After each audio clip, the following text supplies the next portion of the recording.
Hello guys, and welcome back to this tutorial. In this particular tutorial we're talking about the details. These two from the word details, it just add details to your image. It has two unique function tools inside: sharpening and structure. Structure brings out every details of your image. If I bring out, increase it to 100%, you see the details on our face. Okay, so I love setting it. You just have to play with it, add it to your image, but don't set it completely. You take away the structure, you see it kind of make the face a bit smooth. It works very well for the face. It takes out all those details. It hides the details from our face. Now when I sharpen it, sharpening improve those soft edge in your image, but when it is too much, it's going to give your image a grainy feel. So you will not want to apply this one too much here. So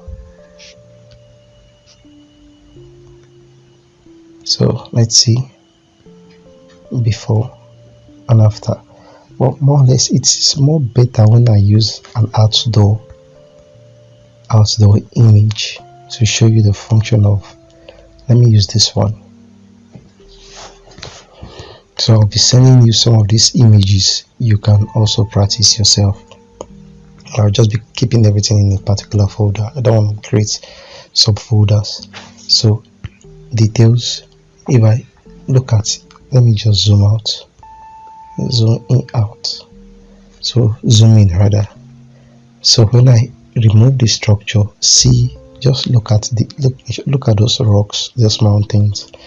Look at this image. It took away all the details from it. I'm not even seeing it directly. So just look at it. When I set it to normal, it restored it. Or when I increase it a bit, let me just set it to 50, it brought those details out.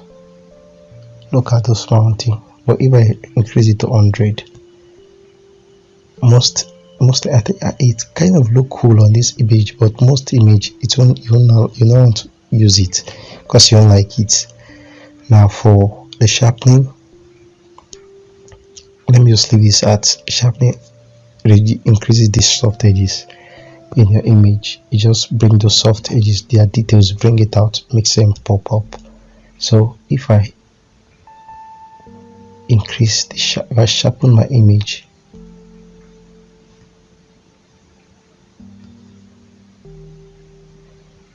it's gonna make my image look cool, clearer and better. But let me get rid of the structure and sharpen it a bit, so the soft edge coming out. Or if I increase too much sharpening, you don't want to use it because it's going to make give like a grainy feel. What I mean by green, like noise, gives noise to your image. Let me just set it to about 50, and now when I set out, so this is before, this is after, so I'm just going to set my sharpening to about 50. Now if you don't understand what I mean by green, let me come to this greeny film and reduce this style, come to green, and you will notice, see all these effects, I'll call it them noise. So that's what it add. Too much of sharpening add that kind of noisy feel on your image. For example, let's come to, let me delete this, come to details and edit this. So if I sharpen it, it's adding a bit of it. You see, just small, but it will be obvious, and you don't want to do that. So too much of it is bad, but it makes your image look cool. Alright, so that's all for this particular tool. We'll see in the next one.